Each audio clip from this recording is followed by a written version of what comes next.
2 महीने में financial year 24-25 खत्म हो जाएगा, यानी कि टैक्स प्लानिंग के लिए आपके पास सिर्फ 2 महीने बचे। सो फाइनेंशियल ईयर 24-25 में आपका टैक्स कैसे कैलकुलेट होगा, ये हम देखने वाले हैं। हम देखने वाले हैं कि आपके लिए ओल्ड टैक्स रिजिम बेनिफिशियल रहेगी या new tax regime. New tax regime में थोड़े से चेंजेस किए गए, जैसे कि स्टैंडर्ड डिडक्शन को 50,000 से बढ़ाकर 75,000 अगर आप एक सैलरीड इंडिविजुअल हो। इसके अलावा इनकम टैक्स स्लैब में भी चेंजेस किए गए। तो ये सारी जानकारी हम देखने वाले हैं इस वीडियो में, तो इस वीडियो को पूरा देखिएगा। तो सबसे पहले हम देख लेते हैं कि ओल्ड टैक्स रिजिम और न्यू टैक्स रिजिम का चक्कर क्या है। फाइनेंशियल ईयर 2020 तक कोई ओल्ड और न्यू टैक्स रिजिम के बीच झंझट नहीं होता, क्योंकि तब एक सिंपल टैक्स स्लैब हुआ करता था personal individual tax return filers के लिए, जो कि 2.5 लाख तक बेसिक एग्जम्पशन लिमिट देता था। अगले 2.5 लाख तक 5% का टैक्स लगता था, जो कि 12,500 था।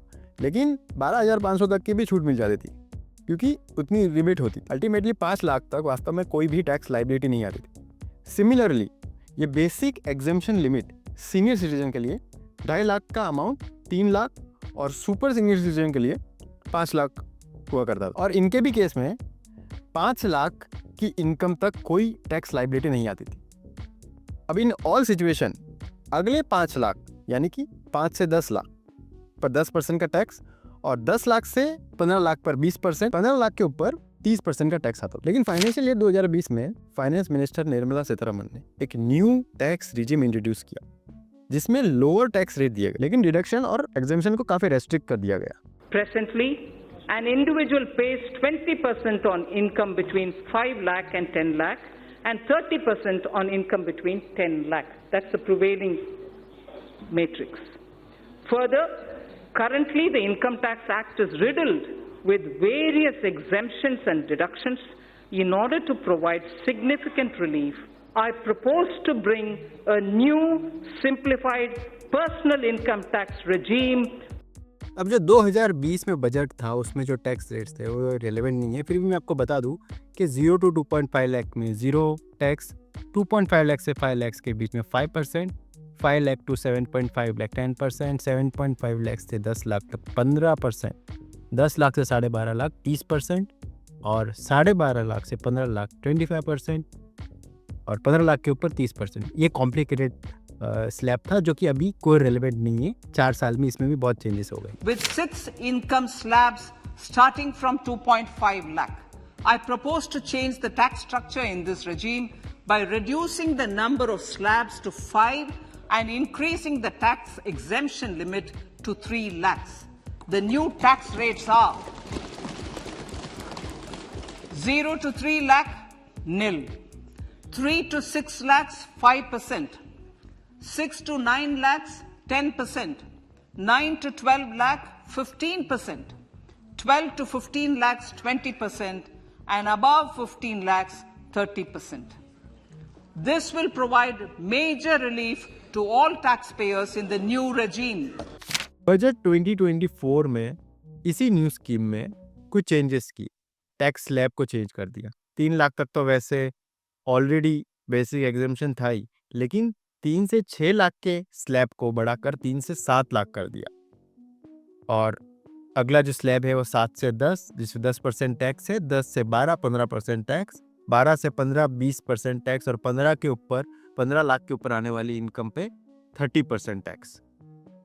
अभी जो ओल्ड न्यू स्कीम थी, मतलब न्यू स्कीम ही, लेकिन इसके पहले वो डिफॉल्ट स्कीम नहीं थी। डिफॉल्ट स्कीम तो ओल्ड स्कीम ही थी, लेकिन अभी से डिफॉल्ट स्कीम ही ये हो जाएगी जो न्यू स्कीम है। इसके अलावा जो न्यू स्कीम इसके पहले थी वो सिर्फ इंडिविजुअल और एचयूएफ पे एप्लीकेबल थी। अब इसमें एओपी और पीओआई भी आ जाए। वैसे तो न्यू टैक्स रिजिम बजट 2020 में इंट्रोड्यूस की गई थी, बट जैसे कि मैंने बताया कि फाइनेंशियल ईयर 2023 से लेके 24 के दोनों के बजट में थोड़े चेंजेस किए गए थे इसमें, जिसमें कि टैक्स स्लैब में भी चेंजेस था, रेट में भी चेंजेस था।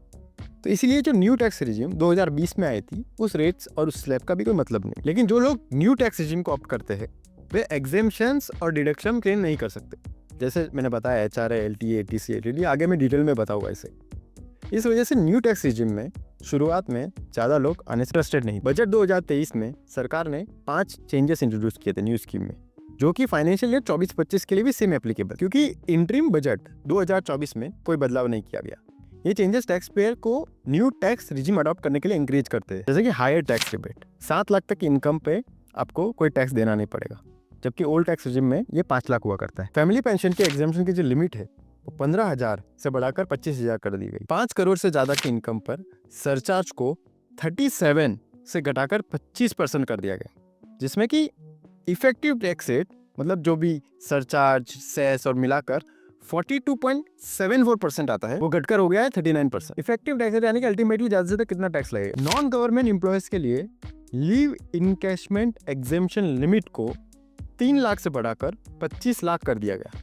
ये करीबन 8 गुना ज्यादा। फाइनेंशियल ईयर 2023-24 से न्यू टैक्स रिजिम को डिफॉल्ट ऑप्शन के तहत सेट कर दिया गया। अगर आप ओल्ड टैक्स रिजिम को कंटिन्यू करना चाहते हो तो आपको इनकम टैक्स रिटर्न के साथ फॉर्म 10 IEA ड्यू डेट से पहले सबमिट करना हो, और हर साल आप दोनों रिजिम के बीच में स्विच कर सकते हो अगर आप एक सैलरीड इंडिविजुअल। अब हम कंपेयर करके समझेंगे कि दोनों स्कीम में से आपके लिए कौन सी स्कीम ज़्यादा बेनिफिशियल रहेगी। एक leave travel allowance employer employee को देता है, कोई भी बड़ी ट्रिप्स के लिए जनरली दिया जाता है, और ये रीइंबर्समेंट होता है ट्रेन या फिर फ्लाइट के जो फीस रहती है उसका। तो ये जो डिडक्शन है, ये जो अलाउंस है, इसका बेनिफिट ओल्ड स्कीम में मिल जाएगा लेकिन न्यू स्कीम में नहीं मिलेगा। बहुत सारे एम्प्लॉयज़ को हाउस रेंट अलाउंस भी मिलता है। अब हाउस रेंट अलाउंस भी ओल्ड स्कीम में तो मिल जाएगा लेकिन न्यू स्कीम में ऐसा कोई अलाउंस नहीं है। ट्रैवलिंग के जो खर्चे होते हैं उसका रिइंबर्स मिलता है, उसको ट्रैवलिंग अलाउंस बोलते हैं। ये generally day to day travelling office purpose के लिए होता है। इस अलाउंस का बेनिफिट आपको दोनों स्कीम में मिल जाएगा। अब स्टैंडर्ड डिडक्शन में एक और अमेंडमेंट हुई है, ये 50,000 से बढ़ाकर 75,000 कर दिया गया है। इस स्टैंडर्ड डिडक्शन का बेनिफिट दोनों स्कीम में मिल जाएगा। 50,000 हुआ करता था 23-24 फाइनेंशियल ईयर के लिए, लेकिन अभी करंट फाइनेंशियल ईयर के लिए आप देखोगे 75,000 हो चुका है कि रिसेंट बजट में ये अमेंडमेंट हुई है। प्रोफेशनल टैक्स का डिडक्शन न्यू स्कीम में नहीं मिलेगा, ओल्ड स्कीम में मिल जाएगा। हाउसिंग लोन पर इंटरेस्ट की पेमेंट हमारे टैक्स डिडक्शन में एक हैवी अमाउंट हो सकती है। अभी उसी हाउसिंग लोन पे जो इंटरेस्ट पे किया जा रहा है, ओल्ड स्कीम में तो आपको अगर वो हाउस सेल्फ ऑक्यूपाइड है या रेंट आउट है, दोनों व्यक्ति केस में मिल जाएगा। अगर आपने हाउस को रेंट पे चढ़ाया हुआ है या आप खुद रहते हो, दोनों केस में उस लोन का बेनिफिट मिल जाएगा। लेकिन न्यू स्कीम में अगर आप हाउस लोन पे कर रहे हो और उस हाउस में आप खुद ही रह रहे हो, सेल्फ ऑक्यूपाइड है, तो आपको नहीं मिलेगा।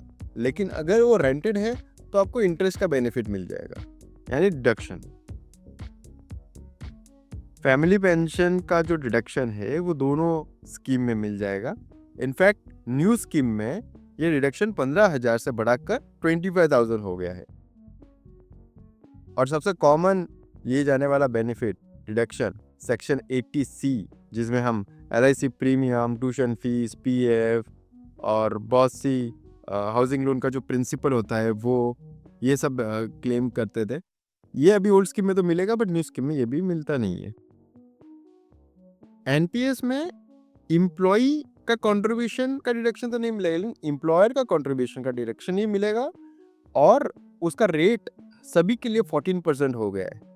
पहले 12% हुआ करता था जनरल, और गवर्नमेंट एम्प्लॉयज के लिए 14% हुआ करता था। इसी के साथ एजुकेशन लोन पे पेमेंट किया गया इंटरेस्ट, इसका भी सिर्फ आपको ओल्ड स्कीम में ही बेनिफिट मिलेगा।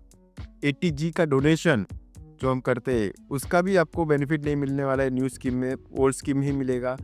80U में डिसेबिलिटी के ऊपर मेडिकल एक्सपेंसेस जो हम करते हैं उसका हम रिडक्शन लेते हैं, उसका भी आपको सिर्फ ओल्ड स्कीम में ही मिलेगा। एम्प्लॉयर ये जो 80JJAA है इसमें कोई चीज़ नहीं हुआ, भले आप ओल्ड लो या न्यू स्कीम लो।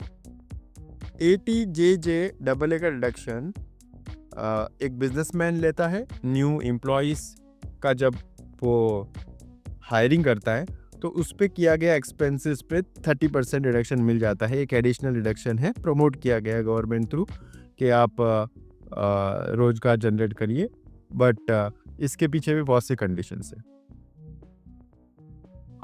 80LA का डिडक्शन दोनों केस में मिल जाएगा, और ग्रेचुटी का सेम कोई चेंज नहीं है। लिव इनकैशमेंट कोई न्यू स्कीम ओल्ड स्कीम में चेंज नहीं, वॉलंटरी रिटायरमेंट जो स्कीम होती है उसका जो डिडक्शन जैसा था वैसा ही रहेगा। एग्जेम्पशन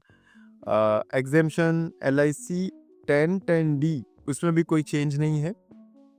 ये जो विड्रॉल पर लिए जाने वाला जो एग्जेम्पशन है वो इसकी बात कर रहा है। इसके लिए हमको देखना पड़ता है कि जब आप प्रीमियम पे कर रहे थे तो वो विद इन द लिमिट है कि नहीं, तो उसमें कोई चेंज नहीं हुआ, न्यू स्कीम लो या old scheme. Sukanya Samriddhi account exemption, इसके ऊपर जो इंटरेस्ट मिलता है उसमें भी कोई चेंज नहीं है। SCZ का एक एग्जेम्पशन होता है, एक्सपोर्ट रिलेटेड ये एग्जेम्पशन होता है, ये जो बिजनेसमैन के लिए है। इसी के साथ एडिशनल डेप्रिसिएशन, इन्वेस्टमेंट अलाउंस, फिर साइंटिफिक रिसर्च पे किया गया डिडक्शन और कैपिटल एक्सपेंडिचर। अब हम देखेंगे कि आपको कौन सी स्कीम चूज करनी चाहिए। हमने देखा कि पुरानी स्कीम में एग्जेम्पशन और डिडक्शन थे जो कि न्यू स्कीम में अभी है नहीं। तो अगर आपके जो डिडक्शंस है वो 1.5 लाख है तो आप एक बार सोच सकते हो ओल्ड स्कीम। उससे कम है तो न्यू स्कीम ही ऑलवेज आपके लिए बेटर रहेगी। अगर आपकी डिडक्शन 1.5 लाख से लेकर 3,75,000 के बीच में है तो डिपेंड्स, दोनों में से कोई भी स्कीम आपके लिए बेनिफिशियल हो सकती है। आपको खुद कैलकुलेट करना पड़ेगा। अगर आपकी डिडक्शन 3,75,000 से ज़्यादा है तो ये बहुत बड़ा डिडक्शन का अमाउंट है, तो जनरली ओल्ड स्कीम ही बेनिफिशियल रहेगी, लेकिन आपको फिर से देखना पड़ेगा।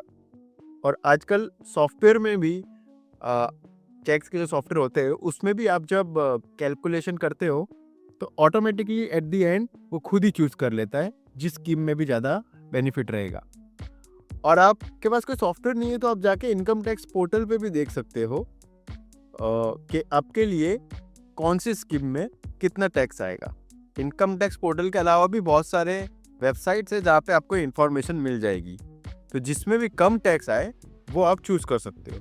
न्यू टैक्स रिजिम बेसिकली उन लोगों के लिए डिज़ाइन किया गया है जिनकी ज़्यादा पर्सनल कमिटमेंट्स हैं, जो सेविंग और इंश्योरेंस में इन्वेस्ट नहीं करते। पर्सनल कमिटमेंट यानी कि पर्सनल लोन, व्हीकल लोन, माता पिता डिपेंडेंट होते हैं उनको मेडिकल ट्रीटमेंट करवाना, या जिनके पास एक्सटेंसिव टैक्स प्रिपरेशन और समझना और इनको करने के लिए टाइम ही नहीं है, क्योंकि ये न्यू टैक्स रिजिम सिंपल। इसके अलावा वो लोग जिनके पास बहुत कम डिडक्शंस है, और ऐसे लोग जिन पर employer contribution to PF applicable ही नहीं है, जिनको टैक्स सेक्शन 10 की भी एग्जेम्पशन ज़्यादा मिलती नहीं है, वो लोग इसके लिए ज़्यादा सुटेबल रहेगा। अभी इसका उल्टा old tax regime senior citizen के लिए ज़्यादा बेनिफिशियल है, जिनकी इनकम का बड़ा हिस्सा इंटरेस्ट से आता है। वो सेक्शन 80 TTB के तहत 50,000 तक का इंटरेस्ट इनकम डिडक्शन क्लेम कर सकते हैं, और ओल्ड टैक्स रिजिम के तहत वो ज़्यादा सिक्योर महसूस करेंगे। ओल्ड और न्यू टैक्स रिजिम दोनों के अपने एडवांटेज और डिसएडवांटेज है। पुराना टैक्स स्ट्रक्चर यानी ओल्ड टैक्स रिजिम लोगों को सेविंग की हैबिट डेवलप करने के लिए इंकरेज करता है, वही new tax regime lower earning और इन्वेस्टमेंट वाले एम्प्लॉयज को फेवर करता है, सिंपली जिनके पास डिडक्शन और एग्जेम्पशन कम होती है। बट न्यू टैक्स सिस्टम को जनरली सेफर माना जाता है क्योंकि रिकॉर्ड्स कम रखने पड़ते हैं और टैक्स एविजन और फ्रॉड के चांसेस भी कम है। लेकिन इंडिविजुअल डिडक्शन और एग्जेम्पशन का यूनिक नेचर के कारण दोनों रिजिम ही अपने आप में अच्छी है, और जिस हिसाब से कम जहाँ पर टैक्स आए वो यूज़ कर देनी चाहिए।